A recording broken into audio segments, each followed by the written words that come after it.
Баршаңызға қайырлы күн, сіздермен Жансая. Бүгін сіздерге глютенсіз бауырсақ пісіретін боламын.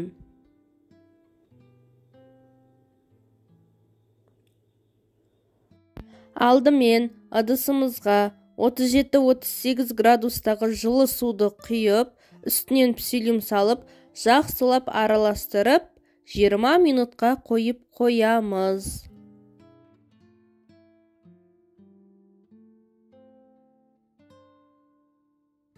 Ыдысымызға қайнаған ыстық суды құямыз, үстінен сода, тұз, разрыхлительді салып араластырамыз.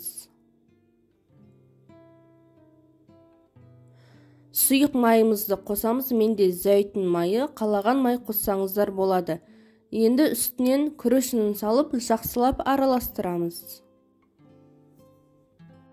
Бауырсақтарыңыз тәтті болсын десеңіздер, қант алмастырғыш қоссаңыздар болады. Мен қосқан жоқпын.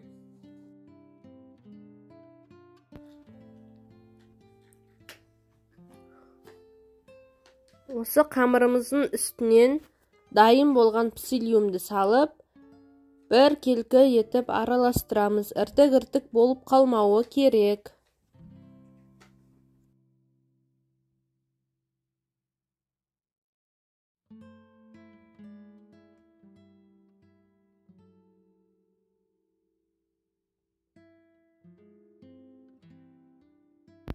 Қамырымыз қолымызға жабысып тұр. Енді оны столдың үстіне қойып, үстіне ұнымызды сеуіп, қолға жабыспайтындай етіп, илеп аламыз.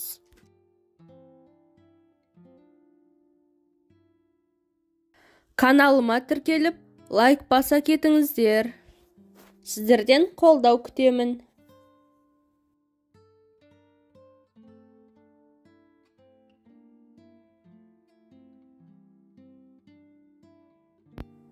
Дайын болған қамырымызды бетін жауып 10 минутқа қойып қоямыз. Қамырымыз дайын болды. Бұл қамырды 3 бөлікке бөлемін. Қамырды жаятын кезде қатты чұқа қылып жаюдың қажеті жоқ. Орташа көлемді қалыңдықта жая беріңіздер. Мен қамырымды шамалы чұқа қылып жайып жібердім. Сіздер осы жайылған қамырдан кішкене қалыңдау қылып жайсаңыздар болады.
Дайын болған бауырсағымызды қызып тұрған майымызда екі жағын қызартып пісіріп аламыз.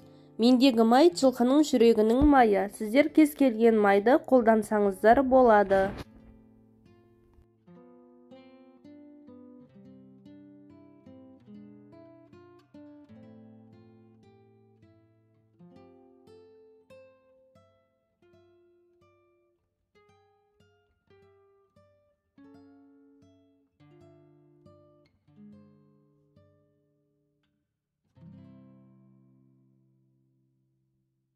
Бауырсағымыз дайын болды. Бидай ұнынан жасалған бауырсақ сияқты көтеріліп піспейді.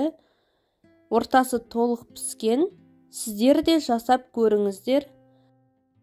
Осы бауырсақты жасап, комментарийде бөлісе кетіңіздер қалай шыққанын.